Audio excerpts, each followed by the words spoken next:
नमस्कार, स्वागत है आपका इंडिया वॉइस पर। मैं हूं आपके साथ स्वीटी दीक्षित। बुलेटिन की शुरुआत करेंगे अहम जानकारी के साथ। अतीक के ड्राइवर और मुंशी अरेस्ट। ड्राइवर मुंशी समेत 5 लोगों को जेल भेजा गया। 5 को नैनी सेंट्रल जेल शिफ्ट किया गया। कोर्ट ने 14 दिनों की न्यायिक हिरासत में भेजा।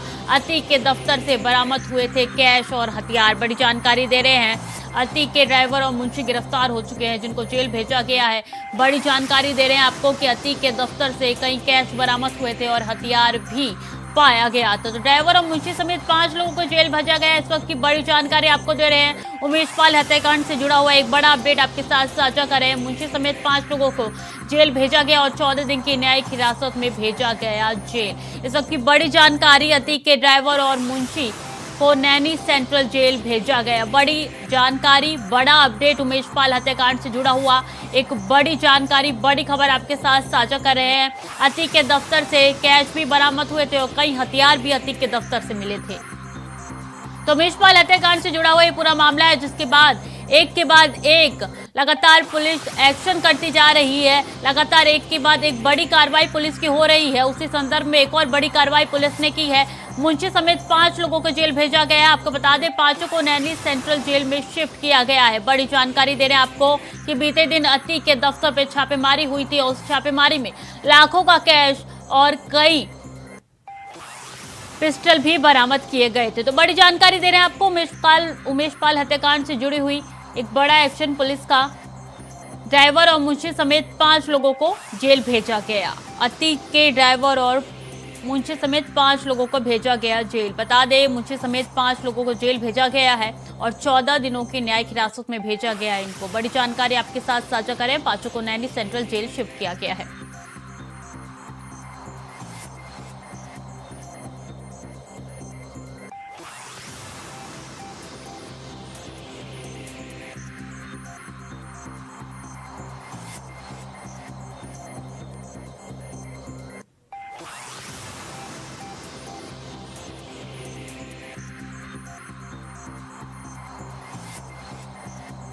तो उमेश पाल हत्याकांड से जुड़ा हुआ ये पूरा मामला है, जिसके बाद एक के बाद एक प्रयागराज पुलिस जो है एक्टिव होती हुई नजर आ रही है। एक के बाद एक बड़ी कार्रवाई प्रयागराज पुलिस की तरफ से की जा रही है और इसी संदर्भ में एक और बड़ा छापा जो है प्रयागराज पुलिस ने मारा था बीते दिन। अब देखिए, उसी को लेके कई लोगों की गिरफ्तारी हुई थी। ड्राइवर मुंशी समेत 5 लोगों की गिरफ्तारी हुई। उसके बाद आज उनकी कोर्ट में पेशी हुई और अब उनको जेल भेज दिया गया है। नैनी के सेंट्रल जेल इन 5 को भेजा गया है। जानकारी दे दे, अतीक के दफ्तर में छापेमारी हुई थी जिसके बाद से लाखों का कैश मिला था। जानकारी के साथ शोएब रिजवी हमारे साथ जुड़ चुके हैं। शोएब, देखिए, अब ये खबर निकल के सामने आ रही है कि मुंशी समेत ड्राइवर के और 5 लोगों को जो है जेल भेजा गया है। क्या अपडेट है इस खबर से जुड़ी हुई आपके पास? बिल्कुल, निश्चित तौर पर जिस तरह से कल बड़ी कामयाबी मिली थी और बाकायदा पुलिस ने 5 लोगों को पकड़ा था, जिसमें 2 लोगों को पूछताछ में जो सामने चीजें निकल कर आई, उसके बाद जो चक्के स्थित अतीक अहमद का कार्यालय है वहां पर दबिश दी गई थी और वहां पर 70 लाख से ज्यादा कैश और 10 से ज्यादा वेपन्स मिले थे। इस बीच में जो ये बरामदगी थी, उसके बाद जो पुलिस ने जानकारी दी कि इस पूरे घटनाक्रम में इनमें से जो अलग अलग लोग हैं, इनका अलग अलग रोल रहा है, जिसमें से 2 लोग ऐसे हैं जो अतीक के परिवार से पिछले 16 सालों से जुड़े हुए, ऐसा पुलिस की तरफ से बताया गया। साथ ही साथ 3 लोगों में 2 ऐसे शख्स थे जो रेकी करने का काम करते थे, मूवमेंट को बताते थे। और उसके बाद पुलिस ने पूरे मामले में ये गिरफ्तारी की थी। हालांकि आज इन्हें बाकायदा कोर्ट के सामने पेश किया गया, जिसके बाद उन्हें 14 दिन की न्यायिक हिरासत में नैनी सेंट्रल जेल भेज दिया गया है। लेकिन इस बीच में पुलिस ने उनसे जो पूछताछ की है, उसके जरिए से और भी चीजें निकालने की कोशिश कर रहे हैं और आने वाले दिनों में पुलिस और भी इस तरह की गिरफ्तारियां करेगा, इस तरह की उम्मीदें लगाई जा रही है। हालांकि आज 27 दिन से भी ज्यादा बीत चुके हैं और उमेश पाल हत्याकांड में जो कुछ हुआ है उस घटना को लेकर के अभी तक बहुत बड़ा कोई खुलासा नहीं हो पाया। हालांकि कल पुलिस ने जिस तरह से 70 लाख से ज्यादा कैश बरामद किया है, उससे बात साफ हो गई है कि इस पूरे मामले में एक बड़ी योजना के तहत काम किया गया था और जिस तरह से लोगों ने तैयारी की थी, जिस तरह से वेपन्स मिले हैं, उससे पुलिस अब इसके जरिए से और भी चीजें निकालने की कोशिश करेगी। जी, जो गिरफ्तारी हुई है उससे तो ये साफ तौर पे नजर आ रहा है कि किस तरीके से ये प्री प्लान तैयारी है। क्योंकि देखिए, आपने भी बताया है कि 2 लोग ऐसे गिरफ्तार किए हैं जो कि वहां पे रेकी करने पहुंचे। तो एक पूरा बड़ा गैंग माना जा रहा है कि उमेश पाल हत्याकांड से जुड़ा हुआ। बिल्कुल, ये घटना जिस तरह से की गई थी, इससे ये बात साफ हो गई थी कि पूरी प्लानिंग थी। जिस तरह से वहां पर मौके पर शूटर्स पहुंचे थे, गाड़ियों से जब वो उतरे थे, जैसे ही उमेश पाल गाड़ी से उतरे वैसे ही उस पर गोलियों से हमला कर दिया गया। उसके बाद जिस तरह से वो बम चलाते हुए, ये सारी चीजें सीसीटीवी में भी है, इंडिया वॉइस ने भी इन चीजों को दिखाया है, किस तरह से बम चलाते हुए वहां से वो भागने में कामयाब हो गए थे। और अब जैसे हालात हुए थे, उसके बाद जिस तरह से पुलिस पे दबाव था, लगातार पुलिस एसटीएफ उनको तलाश कर रही थी, लेकिन अभी तक पुलिस को कोई बड़ी कामयाबी नहीं मिली थी। लेकिन कल जिस तरह से पुलिस ने इन 5 लोगों को पकड़ा है और उनके पास से जो कैश बरामद किया है, वेपन्स बरामद किया है, वो अतीक का जो चक्के स्थित कार्यालय है वहां से उसकी बरामदगी दिखाई गई है। तो ये कह सकते हैं कि पुलिस के लिए थोड़ी राहत ये हुई है कि पुलिस कुछ उस एंगल की तरफ पहुंच रही है जिससे और भी खुलासे हो सकते हैं और भी चीजें सामने निकल कर आ सकती है। जी, अगर इस पूरे हत्याकांड के अपडेट की बात कर ली जाए तो अभी तक पुलिस की हिरासत में कितने अपराधी जा चुके हैं और पुलिस आगे क्या कुछ कार्रवाई करने वाली है? देखिए, इस पूरे मामले में पुलिस ने अब तक अगर देखा जाए तो ऑफिशियल 5 गिरफ्तारी कल की है। सबसे पहली गिरफ्तारी जो मुस्लिम हॉस्टल में रहने वाला सदाकत था उसकी की गई थी। इसके अलावा 2 इस पूरे मामले में इनकाउंटर किए गए हैं, जिसमें एक अरबाज है, एक विजय चौधरी उर्फ उस्मान है, जिसका पुलिस ने इनकाउंटर किया है। तो कह सकते हैं कि अब तक इस पूरे मामले में 2 इनकाउंटर के साथ ही 6 के आसपास गिरफ्तारी हो चुकी है। हालांकि हमारे पास जो सूत्रों के हवाले से जानकारी है कि कई लोगों को पुलिस ने अभी भी हिरासत में लिया हुआ है, उनसे अलग अलग जगह पर पूछताछ चल रही है। साथ ही साथ जो पुलिस की अलग अलग 10 से 12 टीमें और एसटीएफ की टीमें हैं, वो अलग अलग लोगों की तलाश में लगी हुई हैं। साथ ही साथ पीडीए ने भी इस पूरे मामले में अब तक 5 मकानों को जमींदोज किया है, जिसमें कल ही एक मकान को गिराया गया था और आने वाले दिनों में और भी इस तरह की पीडीए के जरिए कार्रवाई की जाएगी, क्योंकि गुड्डू मुस्लिम जिसमें एक शूटर है उसके घर पर बाकायदा एक नोटिस पीडीए की तरफ से चस्पा कर दी गई है। इसके बाद 25 तारीख को ये पूरी कार्रवाई जो नोटिस किए है इसमें जवाब देना है और उसके बाद फिर ये तय होगा कि आगे कब कार्रवाई होती है। जी बिल्कुल, तो लगातार एक के बाद एक प्रयागराज पुलिस की बड़ी कार्रवाई होती हुई नजर आ रही है। बहुत बहुत शुक्रिया शोएब तमाम जानकारियों के लिए। आगे बढ़ेंगे। इलाहाबाद हाईकोर्ट ने भारतीय पुरातत्व सर्वेक्षण को ज्ञानवापी के मामले में जवाब दाखिल करने का एक और मौका दिया है। हाईकोर्ट ने एएसआई और 5 अप्रैल तक अपना जवाब दाखिल करने और ये स्पष्ट करने के लिए एक और मौका दिया है कि क्या ज्ञानवापी मस्जिद के अंदर पाए गए कथित शिवलिंग की कार्बन डेटिंग हुई है या नहीं। साथ ही कोर्ट ने एएसआई के जवाबी हल्फनामे दाखिल करने में देरी पर नाराजगी भी जाहिर की है। साथ ही कोर्ट ने आदेश दिया है कि शिवलिंग की कार्बन डेटिंग पर कोर्ट 5 अप्रैल तक अपना जवाब दाखिल करे।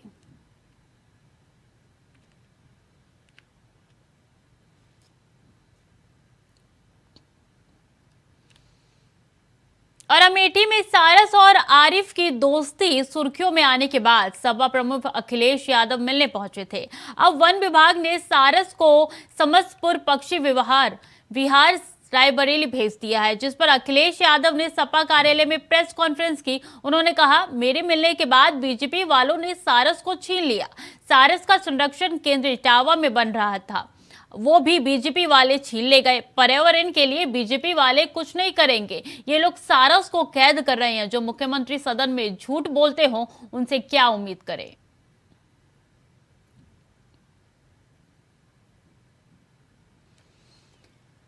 तो सारस और आरिफ की दोस्ती बहुत पुरानी है, जिसको जो चर्चा में भी आई थी। खुद आरिफ ने ये वीडियो जो है सोशल मीडिया पे शेयर किया था, जिसके बाद से अखिलेश यादव सपा अध्यक्ष खुद पहुंचे थे सारस से मिलने के लिए, आरिफ से मिलने के लिए। तस्वीरें साफ तौर पे नजर आ रही किस तरीके से अखिलेश यादव सारस और आरिफ से मिलने के लिए पहुंचे थे। उसके बाद से सारस को वापस ले लिया गया, सारस को संरक्षण केंद्र में भेज दिया गया। आपको जानकारी दे रहे इसी को लेकर अखिलेश यादव ने बीजेपी पर वार किया है। इसी के साथ अखिलेश यादव का कहना है कि जब मैं मिलने गया उसके बाद से ही सारस को आरिफ से वापस ले लिया गया। बता दें कि सारस के पैर में चोट आई थी, जिसके बाद से आरिफ ने उसकी देखभाल की थी और उसको अपने पास रखा था। तकरीबन 1 साल से ज्यादा से आरिफ के पास सारस था, जो कि अब उससे जुदा हो चुका है। इनसे सारस इसलिए छीन लिया गया क्योंकि मैं इनसे मिलने चला गया। सारस इनसे छिना इसलिए केवल मैं इन्हें मिलने चला गया, मैं इन्हें बधाई देने चला गया क्या यही लोकतंत्र है? अरे लोग कुत्ते बिल्ली पाले हुए हैं। मुझे याद है किसी ने बिल्लियां पाली थी और संख्या बढ़ गई, वो पड़ोसियों के घर चली गई थी, और न जाने कितने पालतू कुत्तों ने कितनों को काटा है। सरकार ने क्या किया? अगर सरकार सारस को छीन रही है तो सरकार को उनसे भी मोर छीन लेना चाहिए जो मोर को दाना खिला रहे थे। क्या सरकार की हिम्मत है वहां पहुंच जाने की? किसी अधिकारी की क्या हिम्मत है वहां जाए और मोर को ले आए वहां से? ये केवल इसलिए किया सरकार ने क्योंकि सारस से और सारस को पालने वाले आरिफ से मैं मिल करके आ गया। वक्त हो चला छोटे से ब्रेक का, जल्द लौटेंगे। ब्रेक के बाद एक बार फिर से स्वागत है आपका। खबरों में आगे बढ़ेंगे। कानपुर में बुधवार को सपा विधायक इरफान सोलंकी के करीबी हिस्ट्री शीटर शौकत पहलवान की 30 करोड़ की संपत्ति आज जब्त कर दी गई। कार्यवाही के दौरान मौके पर भारी पुलिस फोर्स तैनात रही। बता दें, विधायक इरफान और उनके परिवार की कुछ बेनामी संपत्ति सील करने के बाद पुलिस ने गैंगस्टर एक्ट में आरोपी और उनके गुर्गे हिस्ट्री शीटर शौकत पहलवान की गलवाल टोली स्थित संपत्ति को जब्त कर लिया है। बता दें, पुलिस अब तक कानपुर, गाजियाबाद और नोएडा में इरफान व उसके गैंग की तकरीबन 50 करोड़ की प्रॉपर्टी जब्त कर चुकी है।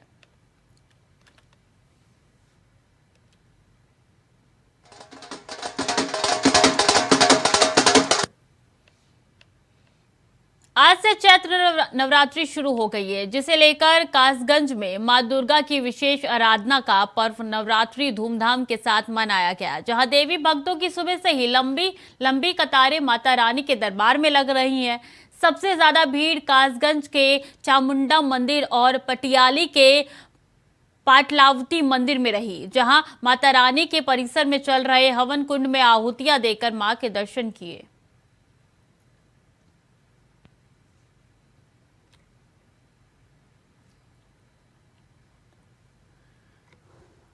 यह 8 तस्वीरें आपके टीवी स्क्रीन पर है, जो कि हम अलग अलग जगहों से आपको दिखा रहे हैं। पहली तस्वीर कासगंज, दूसरी तस्वीर रामनगर, तीसरी तस्वीर कन्नौज, तो वहीं चौथी तस्वीर सीतापुर की है। और वहीं पांचवी तस्वीर की बात कर ली जाए तो सुल्तानपुर से सीधे आपको दिख रही होंगी। तो वहीं छठी तस्वीर बुलंदशहर की है, सातवीं तस्वीर अमेठी की है, तो आखिरी तस्वीर हल्द्वानी की है। तो आज से चैत्र नवरात्रि का पर्व जो है शुरू हो चुका है। माता रानी सबके घरों में विराजमान हो चुकी है। और देखिए, ये 8 तस्वीर उन्हीं की पूजा अर्चना की है कि अलग अलग मंदिरों में, अलग अलग राज्यों में, अलग अलग जिलों में कि किस तरीके से माता का दरबार सजा हुआ है और भक्तों की भारी भीड़ लगी हुई है। तो ये तस्वीरें हम आपके साथ सीधी साझा कर रहे हैं। कासगंज की तस्वीरें भी आपके साथ साझा करें किस तरीके से भक्तों की भीड़ लगी हुई है। तो रामनगर में भी लगातार लंबी कतार में भक्त लगे हुए हैं। कन्नौज की बात कर ली जाए तो वहां पे पूजा अर्चना कर रहे हैं भक्त। और देखिए, सीतापुर में लगातार जयकारे लग रहे हैं माता रानी के। तो सुल्तानपुर की बात कर ली जाए तो यहाँ पे भी लंबी कतार देखने को मिल जाएगी। बुलंदशहर में पूजा अर्चना करते हुए नजर आ रहे श्रद्धालु। अमेठी की बात की जाए तो अमेठी में भी किस तरीके से यहाँ पे भक्तों के लिए उचित प्रबंध दिख रहे हैं। और हल्द्वानी में भी माता रानी की पूजा होती हुई नजर आ रही है। तो मां का दरबार सज चुका है। आज पहला दिन है चैत्र नवरात्रि का और आज से 9 दिन सबके घरों में माता रानी रहेंगी। और जानकारी दे रही कि इसको लेकर भक्तों में भी काफी उत्साह देखने को मिल रहा है। आगे बढ़ेंगे। यूपी के सीतापुर में आज से दुर्गा सप्तशी का पाठ मंदिरों में शुरू हो गया है। डीएम अनुज सिंह ने बताया कि तहसीलों के सभी मुख्य मंदिरों में भी यह आयोजन किया जा रहा है। ललिता देवी मंदिर और संकटा देवी मंदिर में दुर्गा सप्तशी का पाठ सहित भव्य आयोजन किया जा रहा है। इन मंदिरों में अन्य सांस्कृतिक और धार्मिक आयोजनों का भी कार्यक्रम तय किया गया है।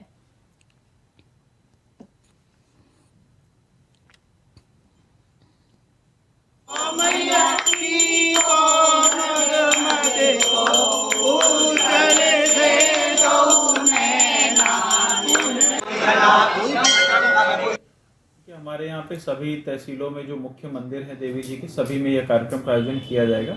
सभी एसडीएम्स को इसमें निर्देश दिए गए हैं कि जो मुख्य मंदिर है उसका चयन करने के लिए। मुख्यतः हमारे यहाँ मुख्यालय से 2 मंदिर हैं। एक हमारे नैमिष के ललिता देवी जी शक्तिपीठ है और दूसरा महमूदाबाद में संकटा देवी मंदिर है। इन 2 मंदिरों पे भव्य आयोजन किया जाएगा, जिसमें दुर्गा पाठ के साथ ही साथ वहाँ पे रामायण पाठ भी करवाया जाएगा और अन्य सांस्कृतिक धार्मिक कार्यक्रम भी वहाँ पे करवाए जाएंगे।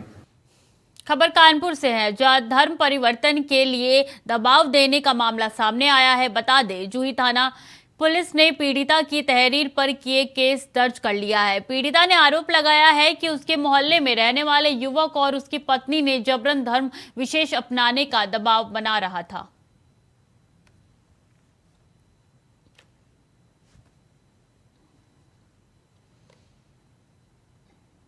तो वहीं अगली खबर उन्नाव से है, जहां बेकाबू बाइक पर सवार 3 भट्टा श्रमिक कुएं में जा गिरे, जिसमें 2 की मौके पर ही मौत हो गई, जबकि एक गंभीर रूप से घायल हो गया है। सूचना पर पुलिस व दमकल कर्मियों की विभाग वहां पे पहुंचे हैं, जहां तीनों श्रमिकों को बाहर निकाला है। फिलहाल घायल श्रमिक को मौके पर जिला अस्पताल भेजा गया है, भर्ती कराया गया है। बता दें कि मामला माखी थाना क्षेत्र के गाँव का है।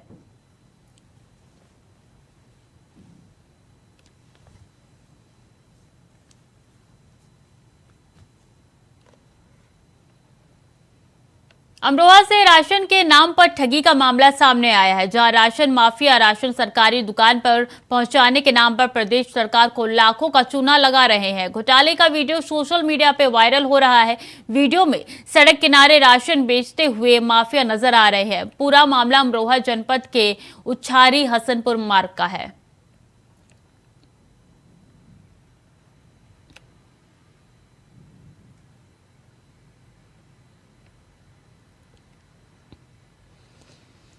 तो ये वीडियो सोशल मीडिया पे वायरल हो रहा है कि किस तरीके से सड़क किनारे जो है राशन बेचा जा रहा है और सरकार को लाखों की ठगी की जा रही है सरकार के साथ। अमरोहा का ये वीडियो है जो सोशल मीडिया पे वायरल हो रहा है। तस्वीरों में भी साफ नजर आ रहा है किस तरीके से ट्रक साइड में खड़ा करके राशन बेचा जा रहा है।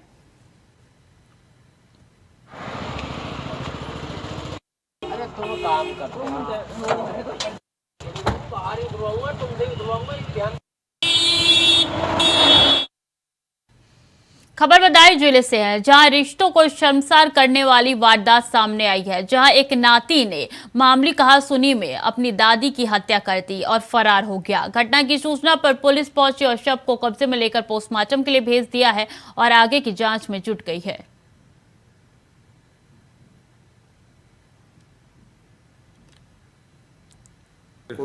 वहाँ जे अपने घर पहुंची तो आंसू निकाल रही होंगी लड़का गम में। तो इनको वो नाती आएगा तो बाने जा कही आई क्यों रो रही है, तो कोई मर गो।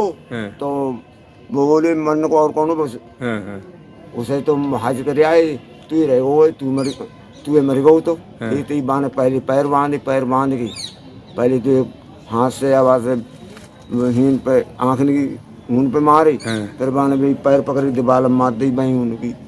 घटना इस तरह की। हापुड़ के थाना धौलाना थाना क्षेत्र में मामूली कहासुनी में 2 समुदाय के लोग देर रात झड़प हो गई। दोनों समुदाय के लोगों में जमकर मारपीट के साथ लाठी डंडे भी चले। बताया जा रहा है कि विवाद के दौरान कई राउंड फायरिंग भी हुई, जिसके बाद विवाद की सूचना पे मौके पर पहुंची एसपी अभिषेक वर्मा समेत तमाम पुलिस प्रशासनिक अधिकारी मौके पर पहुंचे। बता दें, विवाद में करीब आधा दर्जन लोग घायल हुए, जिनको उपचार के लिए अस्पताल में भर्ती कराया गया है।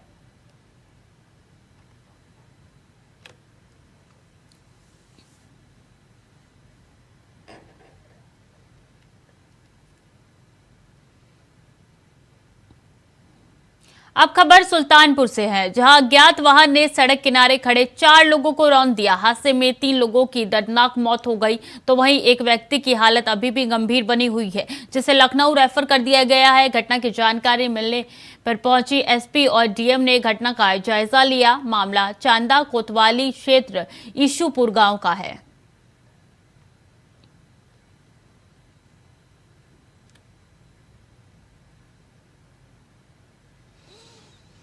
तो एक बार फिर से तेज रफ्तार का कहर सुल्तानपुर में देखने को मिला है। आपको बता दें कि 3 लोगों को रौंद दिया गया है और इसी के 4 लोगों को रौंद दिया गया है। इसी के साथ 3 लोगों की मौत हो गई है और एक को अस्पताल में भर्ती कराया गया है। मौके की सूचना जैसे ही घटना की सूचना मिली, मौके पर पुलिस पहुंची है, एसपी और डीएम भी पहुंचे हैं।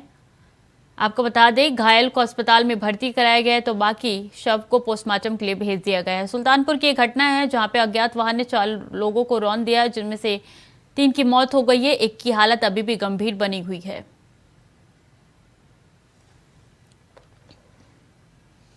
और बुलंदशहर में बेमौसम बारिश और ओलावृष्टि ने किसानों को बर्बाद कर दिया है। ऐसे में किसान के सामने अपने परिवार की परवरिश की चिंता सता रही है। वहीं महोबा में कर्ज से परेशान एक किसान की बेमौसम बारिश की चपेट में आई फसल के बर्बाद हो जाने पर सदमे से मौत हो गई। किसान की मौत हो जाने से उसके परिवार में कोहराम मच गया है। फिलहाल पुलिस ने शव को कब्जे में लेकर पोस्टमार्टम के लिए भेज दिया है।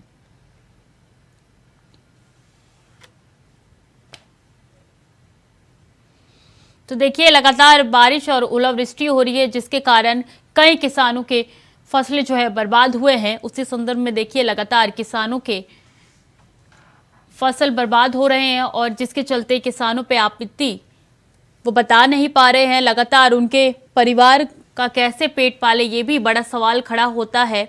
और एक बार फिर से महोबा में किसान की मौत हो गई है सदमे के चलते कि आखिर फसल जो खराब हो गई है, किसानों की फसल खराब हो गई है ओलावृष्टि से, अब आगे क्या होगा, तो परिवार का पालन पोषण कैसे होगा। इसी के चलते इसी सदमे से जो है किसान की मौत हो गई है। हार्ट अटैक से मौत हो गई है किसान की, कि किस तरीके से ओलावृष्टि और बिन मौसम बरसात ने किसानों को जो है बीच चौराहे पे लाके खड़ा कर दिया है।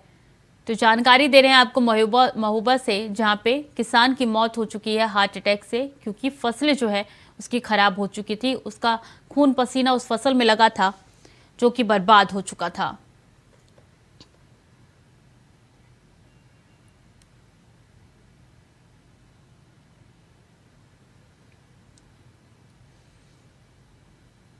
झारखंड के हजारीबाग प्रशासन ने रामनवमी के जुलूस में डीजे बजाने पर प्रतिबंध लगा दिया है।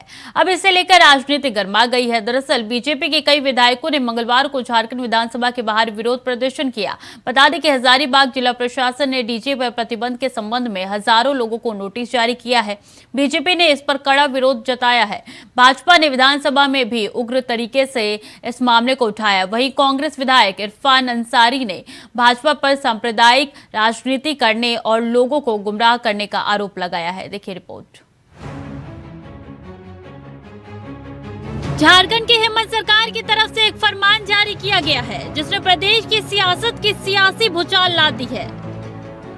इस फरमान के बाद सड़क से संसद तक हंगामा ही हंगामा देखने को मिल रहा है। एक तरफ जहां विपक्ष आग बबूला है और सरकार पर गंभीर आरोप लगा रही है, तो वहीं दूसरी तरफ इस फरमान के बाद प्रदेश की जनता ने भी हेमंत सोरेन सरकार के खिलाफ मोर्चा खोल दिया है।